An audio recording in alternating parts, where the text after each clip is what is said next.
en la República de Guatemala, en el departamento de Zacatepeques, en el municipio de San Lucas. En esta oportunidad tenemos el gusto de presentar al doctor Reinaldo Ramírez, miembro de la Comisión de Ancianos de esta iglesia, quien se presentará en sustitución de nuestro pastor, el hermano Gustavo Bonilla, en la especial presentación del doctor en esta sustitución. Esperamos que usted la tome con la atención y el cuidado que una disertación de este tipo se merece. Estimado doctor, hermano doctor, el micrófono es suyo.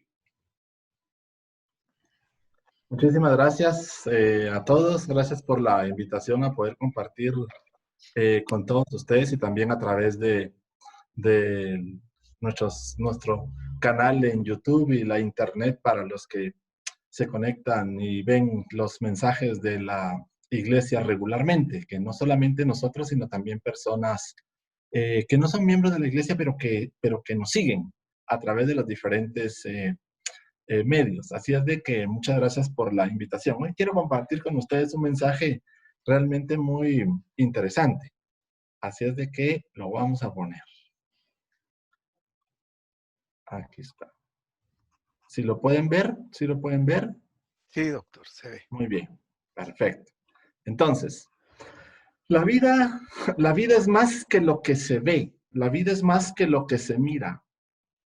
Lo que nuestros ojos ven en la vida realmente no es tan real como pareciera. Es solo como un suspiro, es solo como un sueño. Es solamente un tiempo muy breve, pero no es la eternidad realmente. Entonces, muchas veces nosotros en nuestra vida vemos la misma vida por delante de nosotros con un velo o a través de un velo de ilusiones. Pero es eso. Muchas veces es una ilusión lo que nosotros vemos de la vida que está por delante. Entonces, hay aquí un mensaje extraordinario. Jesús enseñaba de una forma totalmente distinta a la tradición del siglo I en Israel. Él no enseñaba como los maestros de la ley, o no enseñaba como los fariseos, o como los saduceos, o como los escribas, o como cualquier otro de ellos. Jesús tenía una forma muy particular y sobrenatural, por supuesto, porque era Dios mismo encarnado.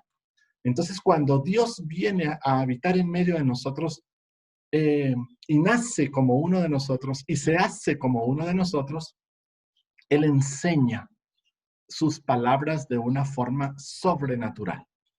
Ese es el punto al que nosotros nos vamos a enfocar o vamos a referirnos esta mañana a través de este estudio. El reino de Dios es como una primavera, cuando comienza a llenarlo todo de vida. Así son sus palabras. Recuerden que el cielo y la tierra va a pasar, pero las palabras permanecerán. Lo que nosotros vemos, el cielo y la tierra, es momentáneo, como dijimos, es temporal. Esto va a dejar de existir, pero su palabra va a permanecer para siempre. Entonces, ¿qué es lo que mis ojos no ven de la vida? ¿Cómo es que yo no veo la vida como Dios la ve y como Dios quiere que yo la vea? Entonces, Jesús enseña, como dije, de muchas formas. Y una de estas formas extraordinarias de enseñar fue a través de parábolas, una forma no convencional en el siglo I.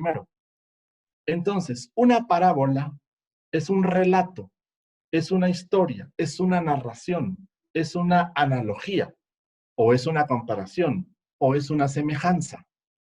Entonces, toda esta parábola o estas metáforas, por ejemplo, Jesús las expresa y las enseña a todos nosotros, en donde va a traer o va a darnos o va a mostrarnos realmente una enseñanza sobrenatural moral.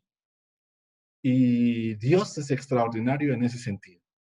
Entonces, yo voy a hacer una pregunta que al final de la presentación, luego de que la veamos y que la estudiemos, ustedes me dicen qué piensan, qué responderían ustedes, pero no con el pensamiento ni con la lógica, sino realmente con el corazón. Así es como Dios quiere que veamos las cosas, con el corazón, no con nuestro razonamiento o nuestra inteligencia o nuestro pensamiento, sino verlo desde la perspectiva de Dios mismo, con el corazón. Entonces, yo pregunto, la respuesta la dejamos para el final. Yo pregunto entonces, las parábolas que Jesús enseñó al pueblo, a nosotros, que están escritas en su palabra hoy, estos relatos, estas historias que él cuenta, estas narraciones que él cuenta, esta analogía que él cuenta, esta comparación que él cuenta, esta semejanza que él cuenta, ¿existió? ¿Fueron reales estos hechos o no lo fueron? Las parábolas son relatos o historias reales, existieron porque se dieron o no existieron o no se dieron. Y eran, por supuesto, una semejanza, un relato. Estos hechos de las parábolas, ¿existieron o no existieron? ¿Fueron reales o no fueron reales? Jesús tuvo que enseñarles a captar la presencia salvadora de Dios de una manera diferente a la que el pueblo entonces estaba acostumbrado en el siglo I. Y nosotros también. Y comenzó sugiriendo que la vida es más de lo que nuestros ojos ven. La vida es más de lo que nosotros nos damos cuenta. Es mucho más grande que eso. Mientras nosotros vamos viviendo de manera distraída, lo aparente de la vida, algo misterioso, sobrenatural, extraordinario está sucediendo en el interior de esa existencia misma nuestra. Jesús va a mostrar los campos mientras ellos marchan por aquellos caminos, sin ver nada especial. Algo está ocurriendo bajo estas tierras que transformará la semilla sembrada en una hermosa cosecha. Así sucede con el reino de Dios. Su fuerza salvadora está ya actuando en el interior de la vida de los seres humanos, transformándolos todo de una manera extraña. ¿Será la vida como la ve Jesús? ¿Estará Dios actuando calladamente en el interior de nuestro propio vivir? ¿Estará ahí el secreto último de la vida? Cuando nosotros vamos por la ciudad, vamos por las calles, vamos a nuestros trabajos, vamos a nuestras actividades, ¿es que realmente Dios está haciendo algo? ¿Hay algo extraño o misterioso o hay algo sobrenatural que está pasando que nosotros no nos damos cuenta? ¿Será que está sucediendo algo así? ¿Será realmente el reino de Dios así? Entonces, Dios es bueno. Su bondad lo llena todo. Y su misericordia está ya irrumpiendo en la vida. Él ya está actuando. Él ya está atendiendo. Él ya está atento. No que no estuviera antes, pero ahora se ha acercado mucho más a nosotros. Es toda Galilea la que se refleja en su lenguaje, con sus trabajos y sus fiestas. Galilea tiene un lenguaje. Galilea tiene sus trabajos, tiene sus fiestas, su cielo y sus estaciones. Tiene sus rebaños y sus viñas. Tiene sus siembras y sus siegas, con su hermoso lago y con la población de sus pescadores y campesinos. Es una comunidad, ahí está Jesús. Jesús vive ahí en medio de ellos, en medio de este lugar. Jesús también ve los cielos y la tierra, Jesús también ve las siembras, Jesús ve las siegas, Jesús ve las viñas, Jesús ve los rebaños, Jesús ve las fiestas, Jesús ve los trabajos, Jesús comprende el lenguaje. Él está en medio de todos, Él está escuchando, Él está viendo, Él está siendo parte de toda esa comunidad, de ese momento en la tierra, en Israel. A veces les hace mirar de una manera nueva el mundo que tienen ante sus ojos. Ahí está la enseñanza. Hacer ver lo que nuestros ojos no ven. Eso es despertar nuestros sentidos espirituales. Eso significa abrir nuestro corazón a un mundo sobrenatural que está frente a nosotros. La capacidad de poder ver con nuestros sentidos espirituales, de poder sentir, de poder hablar, de poder escuchar, de poder comprender lo que está pasando de una manera sobrenatural. Eso es lo que Dios quiere realmente con nosotros. Otras veces les enseña a poder profundizar en la propia experiencia. En el fondo de la vida podemos encontrar a Dios mismo. Para Jesús, la verdadera metáfora o parábola o relato o historia o narración del reino de Dios no es el cedro que hace pensar en algo grandioso y poderoso, fuerte, sino la mostaza, que sugiere algo débil, insignificante y pequeño. Ezequiel 17, 22, 23 dice: así ha dicho Jehová el Señor, tomaré yo del cogollo. El cogollo es la parte interior más apretada, blanda y tierna de algunas plantas. Ese es el cogollo. De aquel alto cedro, y lo plantaré. Del principal de sus renuevos cortaré un tallo, y lo plantaré sobre el monte alto y sublime. En el monte alto de Israel lo plantaré, y alzará ramas y dará fruto, y se hará magnífico cedro, y habitarán debajo de él todas las aves de toda especie. A la sombra de sus ramas habitarán. Entonces, Jesús dice, vean, en el último párrafo, cuando está hablando el profeta Ezequiel, que la enseñanza no está en el cedro como tal, sino está en esa semilla de mostaza, que es muy débil, que es insignificante y que es pequeña, pero que de allí brota el gran cedro. Es una metáfora, es una enseñanza. ¿Qué significa entonces para nosotros de alguna forma? Nosotros estamos viviendo hoy una pandemia que nunca jamás nosotros hemos vivido en nuestra vida. Nosotros no hemos vivido antes un tiempo como este. Para nosotros es primera vez. Hemos estado 4 meses en un aislamiento, en un alejamiento de las actividades rutinarias que siempre hemos tenido durante mucho tiempo. Pero la esencia aquí está en que nosotros hemos llegado hasta nuestras casas, hemos estado en nuestras casas literalmente, y ese es el momento preciso exacto de esta semilla de mostaza. El Señor nos ha dado la oportunidad de poder estar en nuestras casas para poder buscarlo con el corazón, para poder amarlo con todas nuestras fuerzas. Él nos ha dado la oportunidad para dejar de ver un poquito lo que nos rodea en el mundo. Las fiestas, las siembras, ¿ven? Lo que leíamos en la diapositiva anterior, en el primer párrafo.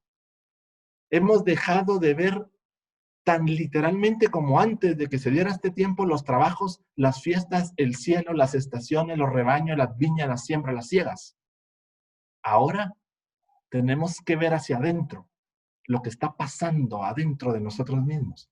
Él nos ha apartado realmente o nos ha alejado de la atención de todas estas actividades para buscar el grano de mostaza, para poder despertar nuestros sentidos espirituales, para poder mostrarnos sus leyes, mandatos y palabras. Entonces también el grano de mostaza es como ríos de agua que fluyen y dan vida. Nadie sabe realmente o puede explicar cómo es que el grano de mostaza o cómo el grano muere en la tierra para que dé fruto. Pero el grano muere en la tierra y da fruto. Si el grano no muere en la tierra, entonces no va a dar fruto. El grano tiene que morir en la tierra. Cuando se siembra la semilla tiene que morir. Si la semilla no muere, entonces no hay cosechas, no hay frutos. Entonces no funciona. Tiene que morir la semilla. La semilla tiene que estar muerta en la tierra. La semilla llega viva a la tierra, pero la semilla tiene que morir para dar fruto. Esa es una semilla de mostaza. Eso es lo que Dios nos está llamando a nosotros ahora, a mostrarnos, morir nosotros a los frutos de la carne, a nuestras concupiscencias, morir a la tierra misma, para comenzar a dar fruto y para comenzar a ver lo que hay dentro de nosotros.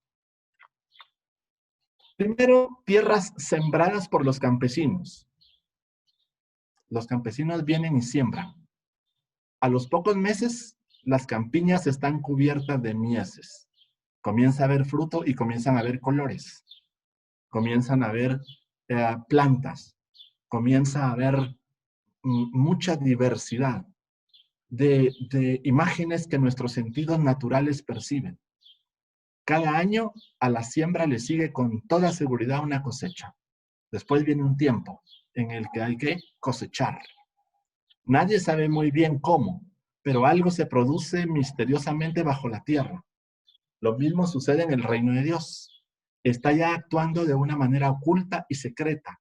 Solo hay que esperar a que llegue la cosecha.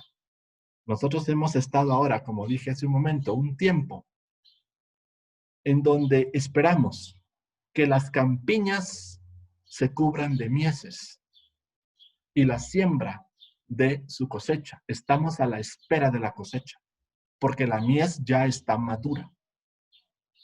Ya es el momento. Entonces, está ya actuando de una manera oculta y secreta. Él ya está haciendo eso. Él ya está trabajando en nuestras vidas en eso. Él se ha acercado mucho más para enseñarnos ahora de esta forma sus leyes, mandatos y preceptos, pero no aprendiéndolos con nuestro entendimiento o nuestra conciencia, sino en nuestro corazón, en donde verdaderamente se asienta el conocimiento. Solo hay que esperar la cosecha. Lo realmente importante no lo hace el sembrador. El sembrador siembra la semilla. El sembrador deposita la semilla en la tierra y la cubre con tierra. Ese es el trabajo del sembrador. El sembrador ya no puede hacer más que sembrar la semilla. La semilla va a comenzar a germinar y crece impulsada por una fuerza extraña, misteriosa, que a él se le escapa. Él ya no puede hacer más. Él no puede hacer germinar la semilla. El sembrador no puede hacer eso. Jesús describe con todo detalle el crecimiento para que sus oyentes lo puedan casi ver. No hay que impacientarse por la falta de resultados inmediatos. No esperemos resultados inmediatos. No hay que actuar bajo la presión del tiempo. Jesús está sembrando la semilla. Dios está ya haciendo crecer la vida. Eso es lo que está pasando en estos momentos con su pueblo. La semilla fue sembrada. Jesús sembró la semilla, sus palabras. Las semillas son las palabras de Dios mismo. Jesús ha estado sembrando desde hace muchísimo tiempo, desde la creación del mundo. Jesús ha estado sembrando sus palabras, ha estado sembrando la semilla. Y entonces Dios ha hecho crecer la semilla, la vida. La cosecha va a llegar con toda seguridad en un momento muy cercano o en un momento muy próximo. Eso es lo que ha estado pasando en nuestras vidas. Hemos tenido tiempo en 4 meses, al menos en 4 meses, dentro de nuestras casas. Claro, salimos, regresamos, pero la mayor parte del tiempo no estamos afuera. La mayor parte del tiempo hemos estado dentro de nuestras casas. Hemos tenido tiempo suficiente en 4 meses en nuestras casas para poder escudriñar su palabra. No solamente los miércoles, ni los viernes, ni los domingos, sino todo el tiempo que tenemos disponible en nuestra casa para escudriñar su palabra. Esa es la semilla sembrada en el campo. Las semillas son sus palabras, el campo somos nosotros. Entonces Dios hace crecer la semilla, sus palabras en nosotros, porque despierta, dije, nuestros sentidos espirituales sobrenaturales. Entonces tenemos que ser, dice la palabra, ágiles o astutos, pero dóciles a la vez. La cosecha va a llegar con toda seguridad. Miren Eclesiastés. Todo tiene su tiempo. Todo. Cualquier cosa tiene un tiempo.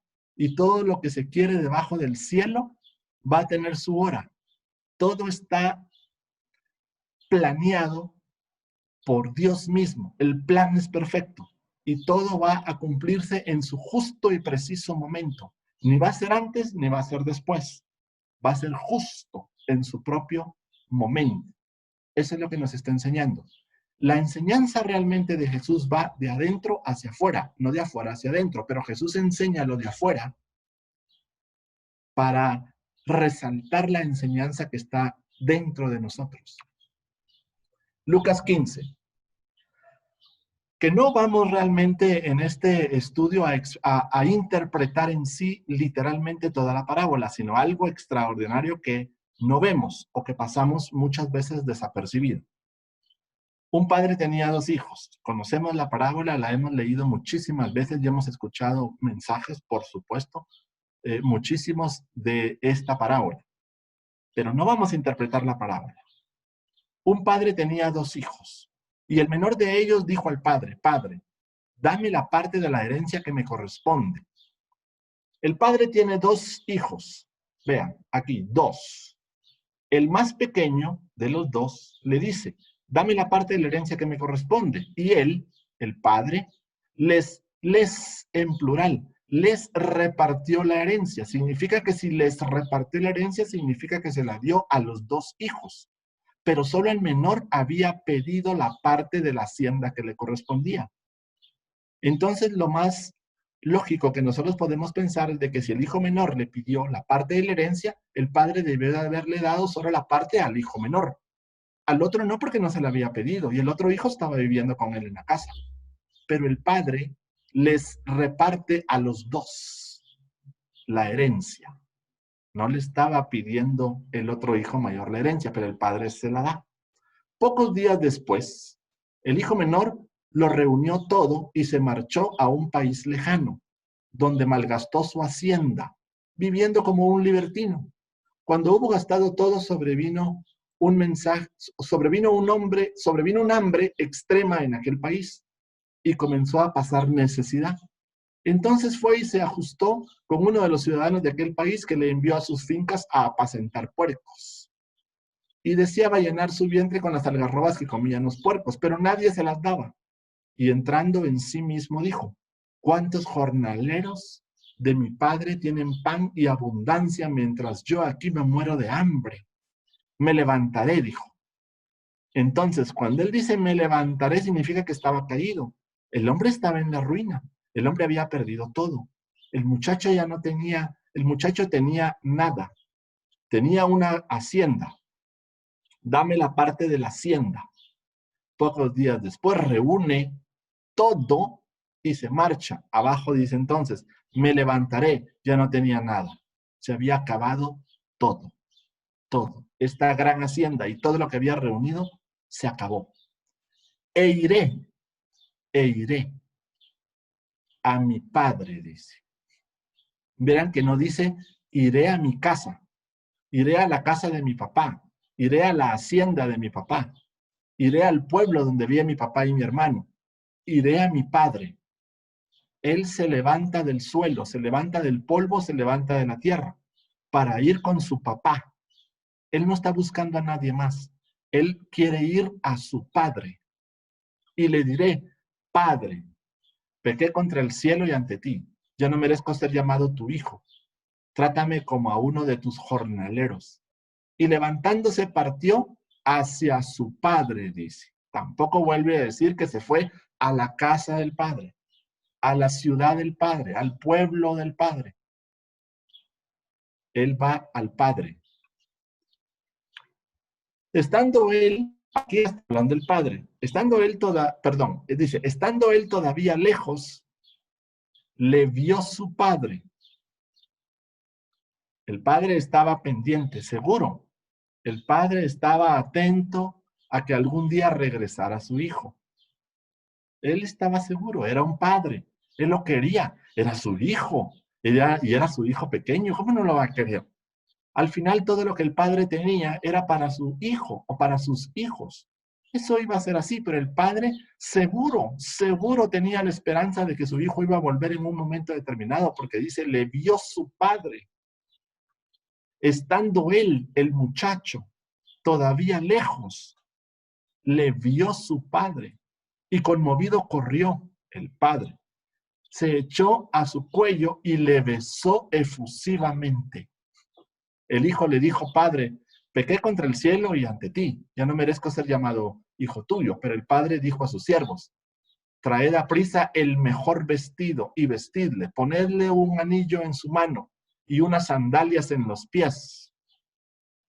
Traed el novillo cebado, matadlo y comamos y celebremos una fiesta, porque este hijo mío estaba muerto y ha vuelto a la vida. Estaba perdido y ha sido hallado. Y comenzaron la fiesta. Su hijo mayor estaba en el campo, y al volver, cuando se acercó a la casa, oyó la música y las danzas. Era una gran fiesta la que había aquí. Y llamando a uno de los criados le preguntó qué era aquello. Él le dijo: ha vuelto tu hermano y tu padre ha matado el novillo cebado porque lo ha recobrado sano. Y él se irrita y no quería entrar. Sale el padre y le suplica, pero él replicó a su padre: hace tantos años que te sirvo y jamás dejé de cumplir una orden tuya, pero nunca me has dado un cabrito para tener una fiesta con mis amigos.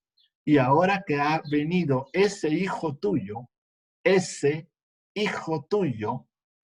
que ha devorado tu hacienda con prostitutas. Mira lo que el hijo le está diciendo.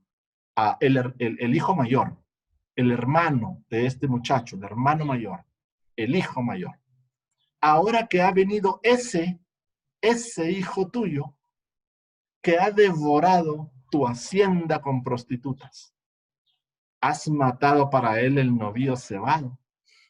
¿Cómo pudiste haber hecho eso? Yo siempre he estado trabajando aquí. Yo siempre he estado aquí. Salgo temprano, voy al trabajo, regreso, voy al campo, siembro, cosecho. Estamos en la siega. Me voy con los trabajadores, soportamos el sol de la mañana, salimos temprano, regresamos al final de la tarde. Y nunca has hecho una fiesta. Nunca me has permitido o nunca hemos hecho una fiesta en donde yo invite a mis amigos y matemos al novillo cebado.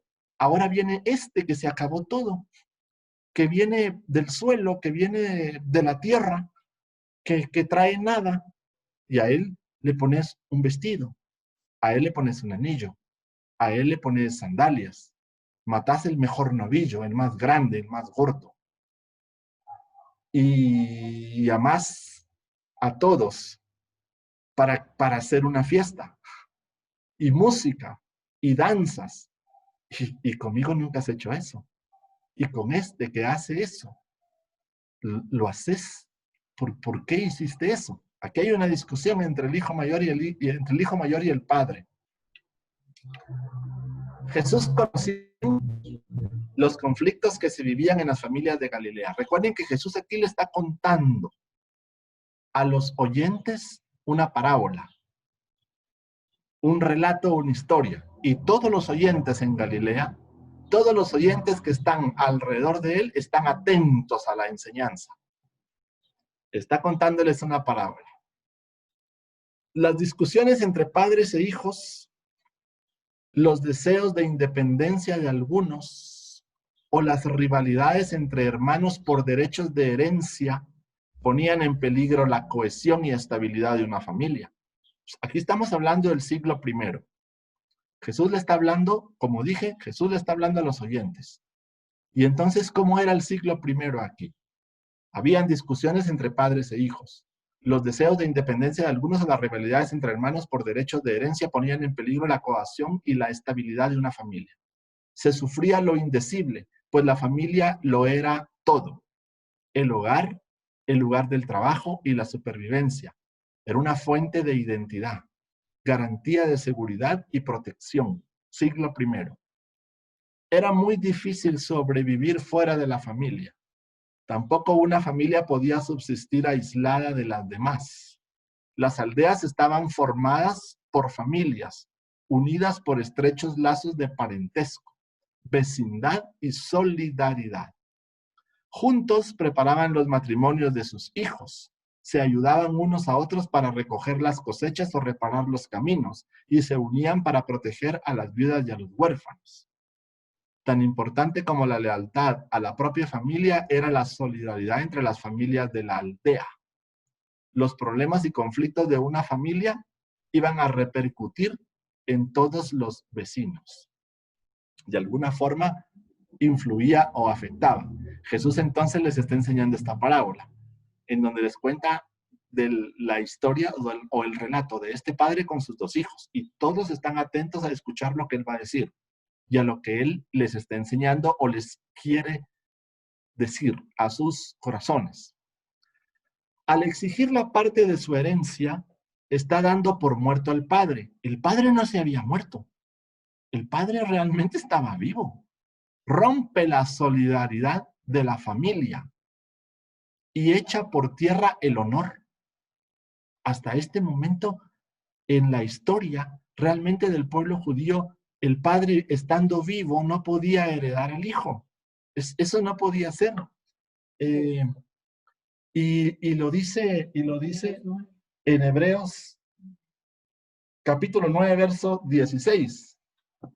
Dice, porque donde hay testamento, es necesario que intervenga muerte del testador. Entonces también estaba dentro de las leyes del pueblo judío, dentro de las leyes dadas por Dios a su pueblo. Tenía que morir realmente el testador. Si no, no se podía. Pero este hijo viene y le dice, dame la parte de la herencia que me corresponde. Dame la parte de la herencia a la que yo tengo derecho. ¿Cómo va a repartir su herencia un padre estando todavía en vida? ¿Cómo? Entonces no es una herencia eso. ¿Cómo va a dividir su propiedad poniendo en peligro el futuro de la familia? ¿Cómo la va a partir? Lo que exige es una locura y una vergüenza para todo el pueblo. Esto no es lo correcto. Pero el padre no dice nada.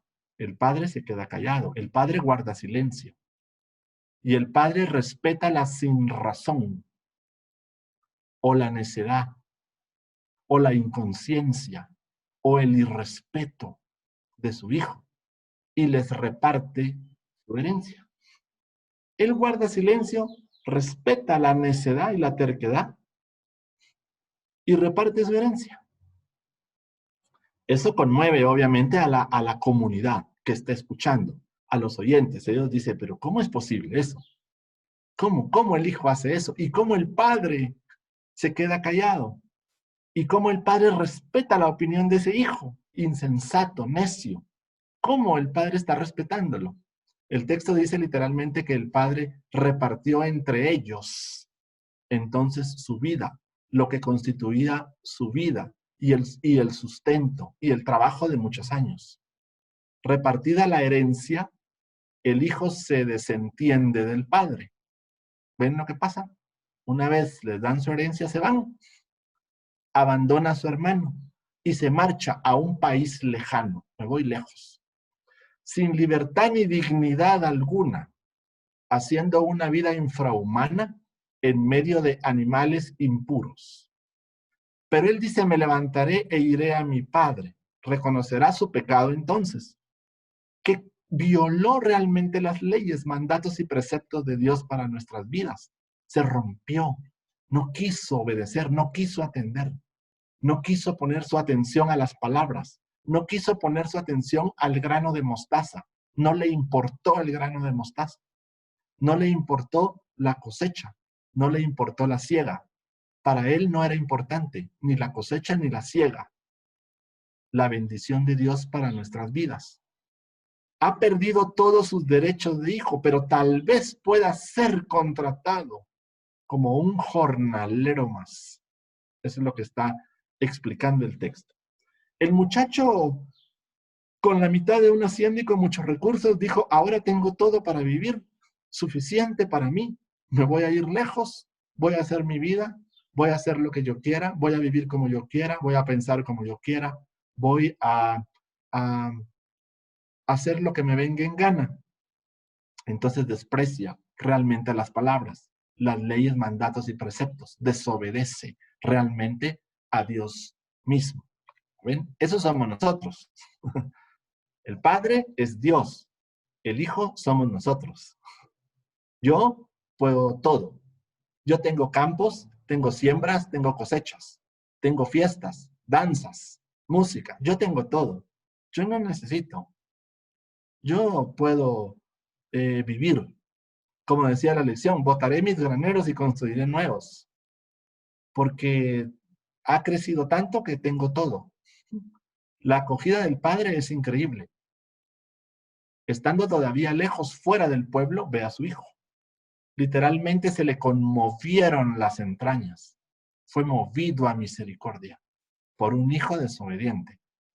Pierde el control, el padre, olvidando su propia dignidad.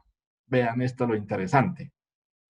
Ante su hijo, que viene del polvo de la tierra ahora, que se ha acabado la mitad de la herencia, que no tiene ni un solo centavo.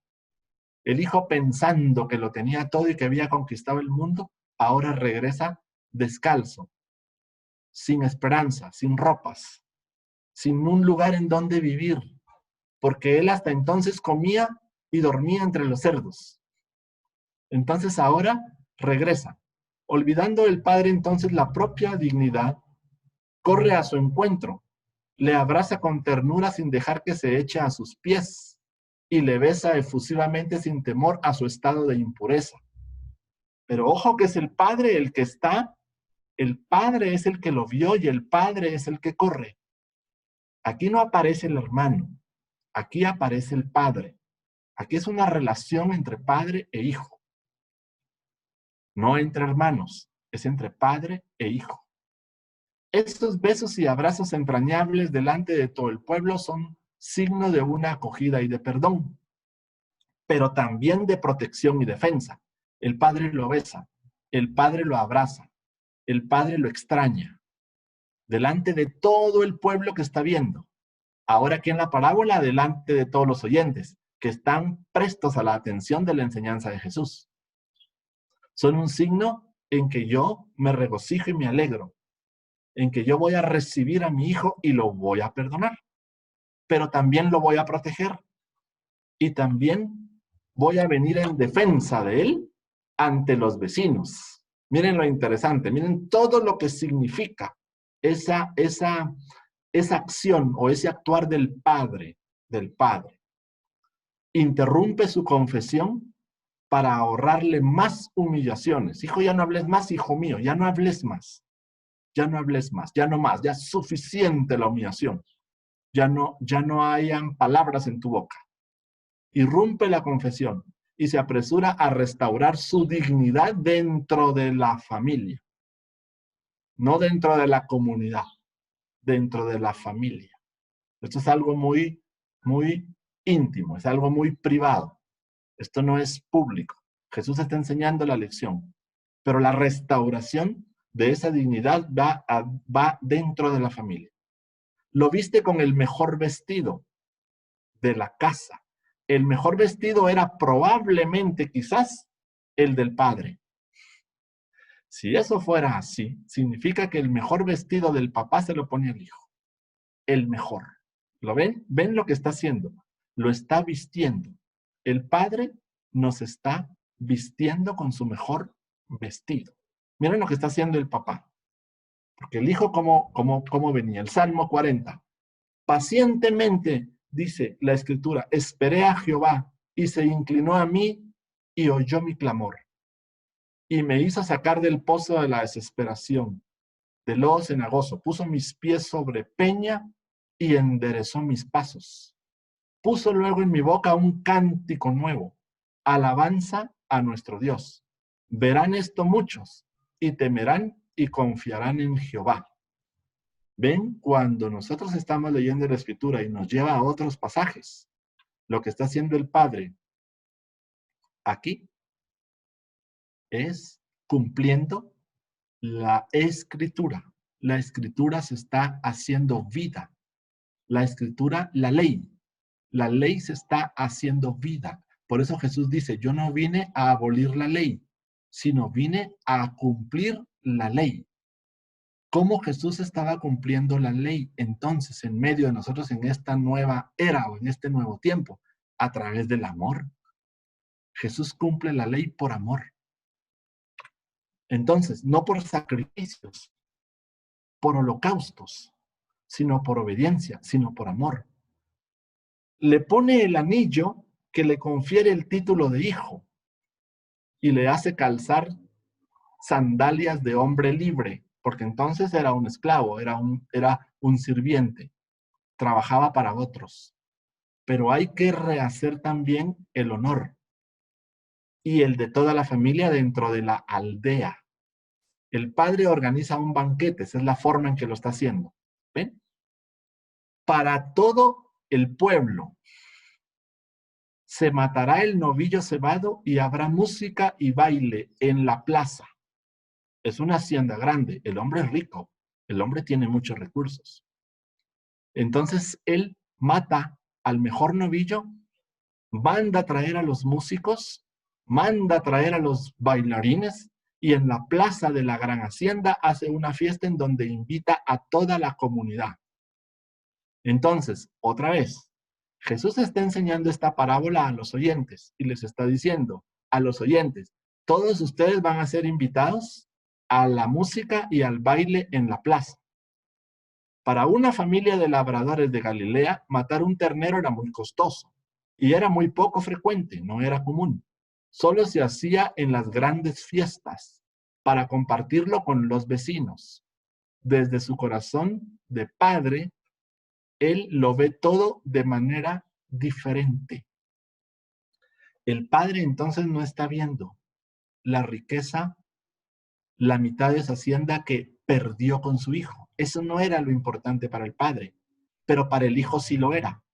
El hijo pensó que con eso conquistaría el mundo y sería grande y poderoso. El padre sabía perfectamente bien que toda esa mitad de la hacienda y todos esos recursos al hijo no le iba a tardar mucho tiempo. Solo iba a ser por un periodo de tiempo, solo por un momento. El padre sabía que su hijo iba a regresar con nada. El padre sabía que su hijo iba a regresar descalzo, necesitado, porque no era eso realmente lo que el padre estaba viendo. Por eso, desde el corazón del padre, él lo ve de una manera diferente. Aún su hijo venía de la nada, aún su hijo venía de la miseria y de la pobreza. Aún venía así, el padre lo abraza, lo besa, levanta su honor, hace una fiesta, invita a todos, hay música, hay baile en la plaza y él se alegra de que aquel su hijo que se había perdido, ahora él lo estaba recuperando, lo había encontrado de nuevo. De una forma totalmente diferente como Dios está enseñando la ley. ¿Qué decía la ley entonces? Bueno, que si este hijo era desobediente, recuerdan en el caso de los hijos que eran desobedientes y que los hijos no respetaban a sus padres, recuerdan en las leyes en Deuteronomio, había que sacarlo y una vez juzgado con 2 o más testigos y el hijo fuese necio, terco, rebelde, había que sacarlo fuera de la ciudad, fuera del pueblo y había que apedrearlo, había que matarlo. ¿Para qué? Para quitar el pecado o la maldad o la iniquidad del pueblo. Pero Jesús no está enseñando eso. Exactamente lo mismo como se describen las leyes en el Antiguo Testamento. Una mujer que fuese sorprendida, un hombre o una mujer que fuesen sorprendidos en el adulterio, ¿qué decía la ley? Había que apedrearlos a los dos hasta la muerte, porque entonces así se iba a quitar el pecado, la maldad y la iniquidad del pueblo. Pero Jesús no está enseñando eso. Jesús está enseñando la ley con amor, por amor. Está haciendo cumplir la ley por amor. Por eso lo ve desde una manera diferente. Entonces, en esta enseñanza extraordinaria, todos están maravillados de escuchar la enseñanza de Jesús, porque no los está acusando, está limpiando su honor, no los está señalando, no los está castigando, no los está llevando a que sean apedreados, sino que se está gozando y se está alegrando porque aquellos que se habían perdido ahora están regresando, ahora están de vuelta.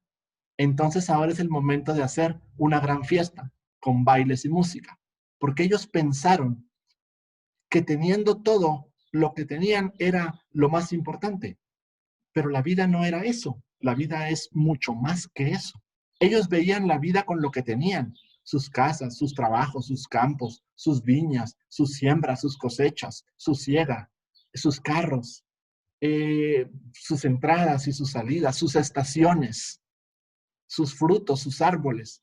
Pero no era eso. Eso era solo una pequeña parte temporal o transitoria. Pero Jesús quería enseñarles que en el fondo ellos tenían mucha más riqueza que eso. El corazón del Padre lo ve de una manera diferente. Preguntas. ¿Qué sintieron entonces los padres que habían cerrado para siempre las puertas a sus hijos escapados de casa para vivir su propia aventura? ¿Qué sienten los padres? ¿Qué sintieron aquellos vecinos que tanto despreciaban a quienes habían abandonado el pueblo para irse a vivir a Séforis o a Tiberiades? ¿Qué sintieron los vecinos? ¿Qué sintió el padre? ¿Qué experimentaron los que llevaban años lejos de Dios, al margen de la alianza, sin preocuparse de cumplir la ley ni de peregrinar al templo? Siglo I. Jesús está hablándoles, recuerden, en esta parábola, a los oyentes, a aquella multitud de personas o a aquel grupo de personas que están atentos a la enseñanza. ¿Qué piensan los oyentes? Que vivían dentro de la alianza y despreciaban a pecadores, recaudadores y prostitutas. Todos han empezado a juzgar, entonces rápidamente la insensatez del padre por su falta de autoridad para imponerse a sus hijos. ¿Lo ven? Pero al conocer su compasión increíble, al verlo perdonar y proteger maternalmente a su hijo perdido y salir humilde al encuentro del hijo mayor, buscando apasionadamente la reconciliación de todos en una fiesta, quedan probablemente desconcertados y conmovidos. Entonces, los oyentes dicen, ¿cómo el hijo hizo eso? Lo que hemos visto en la parábola. ¿Cómo el hijo fue tan insensato? ¿Cómo el hijo fue tan sin razón? ¿Cómo el hijo pudo hacer eso? Pero como el padre, también siendo el padre, no ordenó esta casa, como el padre no tomó la acción, como el padre no trajo la disciplina y la corrección con mano fuerte para poder frenar esta vergüenza, para poder frenar esta deshonra, para poder frenar esta actitud tan falta de moral. El padre no lo estaba viendo así. El padre estaba viendo que iba a haber un momento, o tenía que darse un momento, muy apasionado de reconciliación, en donde aquellos que juzgan iban a ser invitados a la fiesta, en donde aquellos que estaban pensando realmente en un castigo iban a ser invitados a comer y a bailar. Entonces los desconcierta el padre con la actitud, porque el padre no lo está viendo como lo estamos viendo nosotros. El padre no ve la vida como la vemos nosotros. Entonces, desconcertados y conmovidos quedan los oyentes por la actitud del padre para con aquellos dos hijos. ¿Es posible que Dios sea así? Como un padre que no se guarda para sí su herencia, que respeta totalmente el comportamiento de sus hijos, que no anda obsesionado por su moralidad y que rompiendo las reglas convencionales de lo justo y lo correcto busca para ellos una vida digna y dichosa. ¿Será esta la mejor metáfora de Dios? Un padre acogiendo con los brazos abiertos a los que andan perdidos fuera de casa y suplicando a cuantos lo contemplan y le escuchan que acojan con compasión a todos. ¿Será eso el reino de Dios? Un padre que mira a sus criaturas con amor increíble y busca conducir la historia humana hacia una fiesta final, donde se celebra la vida, el perdón y la liberación definitiva de todo lo que esclaviza y degrada al ser humano. ¿Será esta la buena noticia de Dios? ¿De qué está hablando aquí entonces la fiesta, la música, la danza? El hijo y los invitados. Está haciendo una alusión a las bodas del Cordero al final, en donde todos nosotros vamos a sentarnos a la mesa y vamos a ser partícipes de la fiesta, de la música y de la danza. Él está enseñándonos que va a haber un momento en que todos nosotros vamos a estar sentados en ese gran banquete.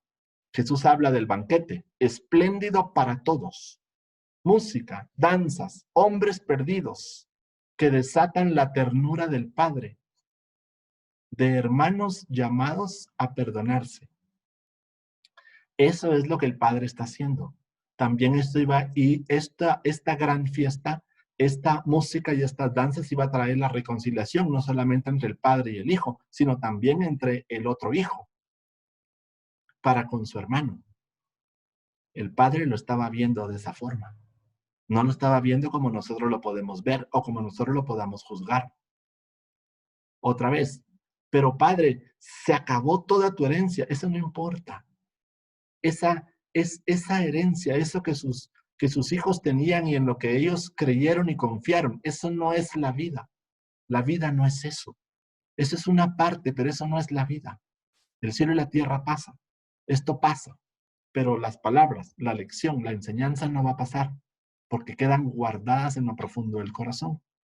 Sed compasivos, está enseñando el Padre como es nuestro Padre. Jesús les dice expresamente en Lucas 6:36. Sed compasivos, dice 6:36, como vuestro Padre es compasivo. Y en el 5:48 dice en Mateo, sed buenos del todo, como también vuestro Padre del cielo es bueno del todo. Ambos evangelios, en Lucas y en Mateo, se refieren a la misma expresión. Sed compasivos como vuestro Padre es. Y en Mateo 5 dice, sed buenos del todo, como también vuestro Padre del cielo es. Entonces en una nos dice, sean compasivos, pero también nos está diciendo, sean buenos. Lo que hay que hacer es introducir en la vida de todos la compasión, porque está descrita en el Evangelio. Una compasión parecida a la de Dios, no a la de los hombres. Una compasión como la de Dios. Hay que mirar con ojos compasivos a los hijos perdidos, a los excluidos del trabajo y del pan, a los delincuentes incapaces de rehacer su vida, a las víctimas caídas en las cunetas. Hay que implantar la misericordia en las familias y en las aldeas. Miren que la expresión o la enseñanza está enfocada a las familias y en las aldeas, en las grandes propiedades de los terratenientes, en el sistema religioso del templo, en las relaciones entre Israel y sus enemigos.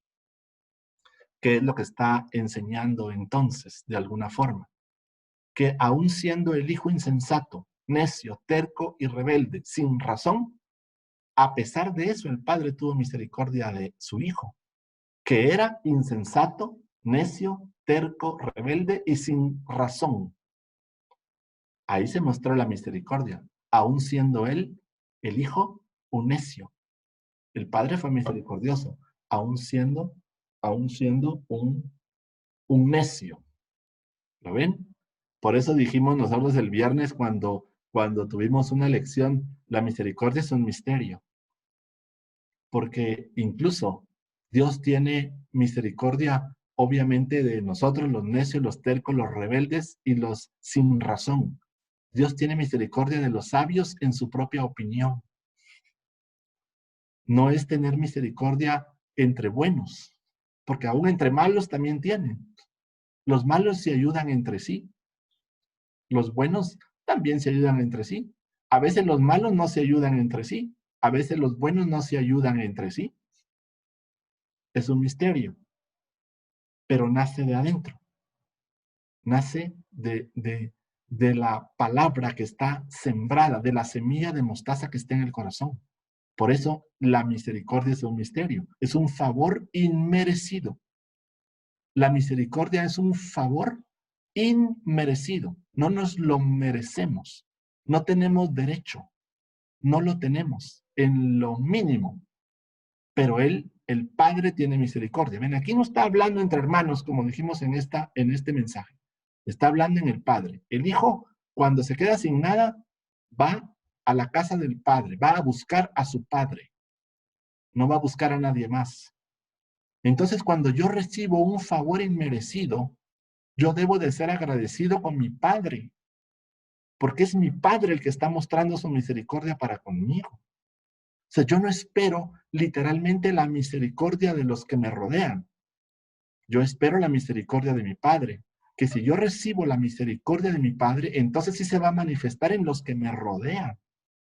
Pero esa va a ser la manifestación de amor o la manifestación de la misericordia.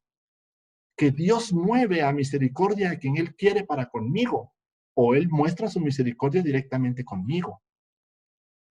Entonces, en la lección que vimos hoy en la mañana, por ejemplo, el gran general Naamán, el todopoderoso general del ejército, porque era un hombre poderoso, el todopoderoso hombre de guerra, viene a buscar al profeta. El profeta le dice, ve y lávate 7 veces en el Jordán. ¿Acaso no hay mejores ríos en mi tierra que el Jordán? El Jordán era un río para Naamán insignificante. El río no significaba mucho. Era un río que no tiene nada de extraordinario. Es un río como cualquiera, pero no era así. Espiritualmente hablando, el río tenía algo en sus aguas que iba a hacer que este hombre fuera sano.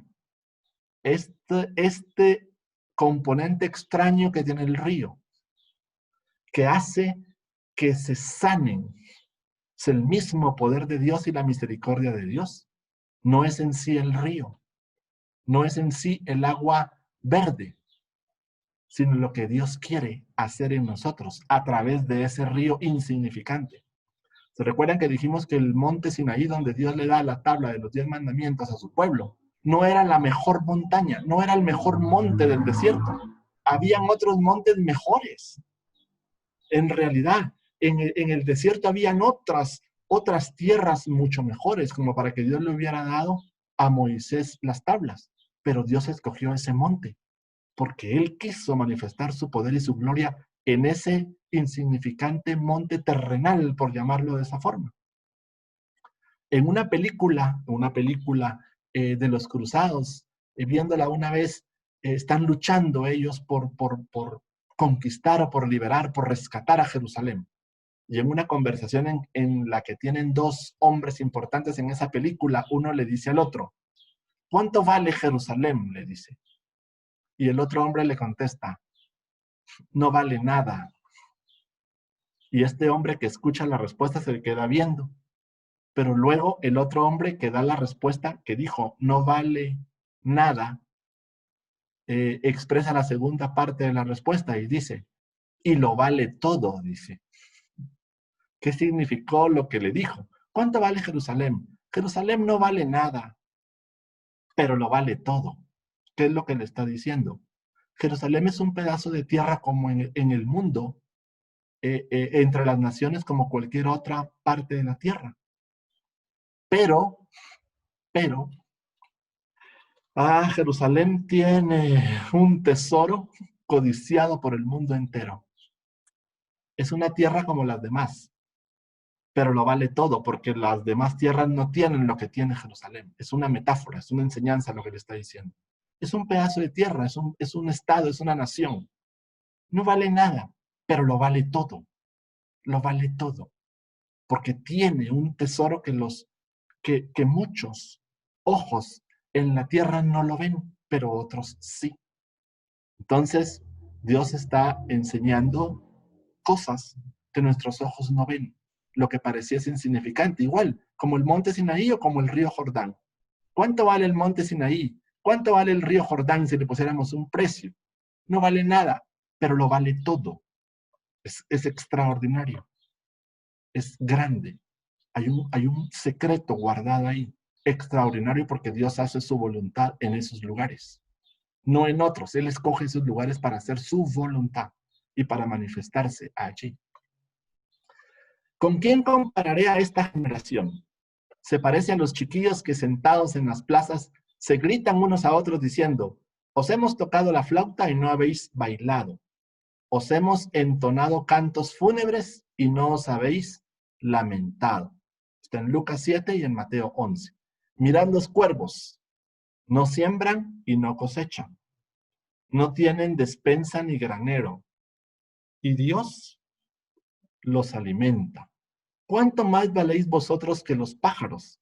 Mirad los lirios, cómo crecen. No trabajan ni hilan. Pero yo os digo que ni Salomón, el rey, con toda su gloria se vistió como uno de ellos. Si a la hierba del campo que hoy existe y mañana es arrojada al fuego, Dios la viste así, ¿cuánto más a vosotros, hombres y mujeres de poca fe? Lucas 12, Mateo 6. Tal vez, quizás, probablemente, con la imagen de los cuervos Jesús se dirige a los hombres, a los oyentes, que saben lo que es sembrar, cosechar y construir graneros. Y con la imagen de los lirios habla a las mujeres, que entienden de tejer, hilar y confeccionar vestidos. ¿Ven lo oculto? Mis ojos ven y o me imagino o mi mente me dice, miran a los pájaros. Sí, sí, lo sé, un pájaro no siembra, un pájaro no cultiva, un pájaro no trabaja. Sí, claro, y Dios les da de comer. Sí, yo sé que Dios les da de comer. Sí, sí, yo lo entiendo. Con mi mente natural física. Y los lirios, sí, los lirios son preciosos. No trabajan y no hilan. Pero lo que está diciendo Jesús es, los cuervos probablemente sean los hombres que saben sembrar, que saben cosechar y saben construir graneros. Y las mujeres son los lirios, porque tejen, porque hilan y confeccionan vestidos. ¿Ven lo secreto que está enseñando? Entonces, nos está diciendo, es importante sembrar, es importante cosechar y es importante construir graneros, es importante tejer, es importante hilar, es importante confeccionar vestidos, pero esa no es la vida. La vida es mucho más que eso. La vida es nuestro Padre mismo. Entonces, terminamos aquí. Una parábola, un relato, una historia, una narración expone cuál es la verdadera interpretación de la ley. Esta parábola o esta metáfora que nosotros hemos leído y hemos visto es una interpretación de la ley. Está escrito en la ley, porque tiene principios, leyes, mandatos y preceptos que nosotros tenemos que atender, que nosotros estamos obligados a cumplir, porque somos sus hijos, porque son sus palabras, porque estas leyes son para nosotros, pero no en su interpretación natural o física humana, sino en una interpretación sobrenatural, el amor. Por eso la gente se quedaba sorprendida realmente cuando escuchaba el mensaje o la enseñanza de Jesús, porque él enseñaba de una forma diferente a los fariseos, saduceos, a los escribas, a los intérpretes de la ley. Jesús no era un doctor en la ley como los fariseos o los saduceos u otros más. Jesús era un hombre que había nacido de una pareja en Belén Efrata, una ciudad en donde el mismo profeta dice, pues, la más pequeña. Y aún los fariseos, los maestros de la ley, los doctores de la ley, los sabios de la ley, imagínense eso, los más entendidos en la ley, dice, Belén Efrata, pero si nada bueno ha salido de ahí, ni ellos comprendieron lo que estaba escrito en la ley, siendo maestros de la ley, ni siquiera lo comprendían, ellos no lo sabían. Entonces, ¿qué es lo que Dios nos está enseñando? Nos está enseñando realmente lo que está dentro de nuestro corazón y lo que fluye de adentro de nuestro corazón. Allí están las palabras, no en lo que mis ojos ven. Si nosotros ya no volviésemos al templo, por razones de pandemia, por razones de, qué sé yo, social, cultural, lo que ustedes quieran, nos vamos a seguir conectando. Y desde nuestras casas vamos a doblar nuestras rodillas. Y entonces desde ahí nosotros vamos a seguir clamando y vamos a seguir buscando y vamos a seguir escuchando sus palabras y vamos a seguir leyendo sus palabras. Recuerden en la oración, todos puestos en pie con sus manos en alto, oraban con sus ojos en dirección al templo.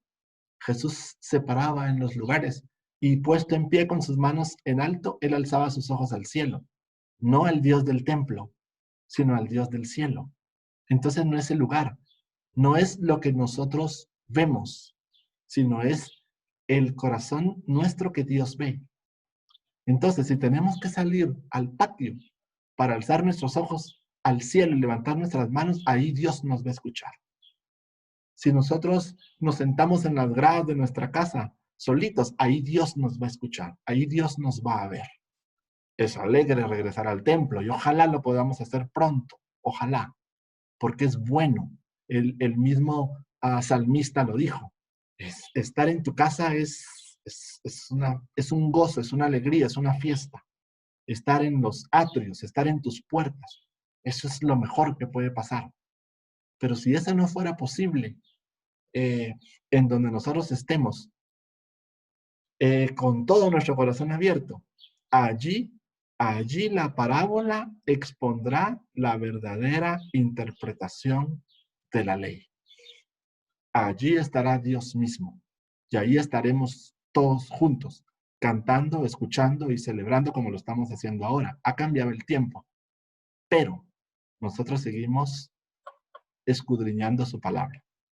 Bueno, quiero agradecerles, estamos justo en el tiempo, quiero agradecerles la invitación, quiero agradecerles el tiempo y entonces voy a dejar el tiempo a todos para que las parábolas que enseñó Jesús, la parábola que ustedes quieran, el título de la parábola que ustedes quieran, fueron hechos que se dieron o no se dieron.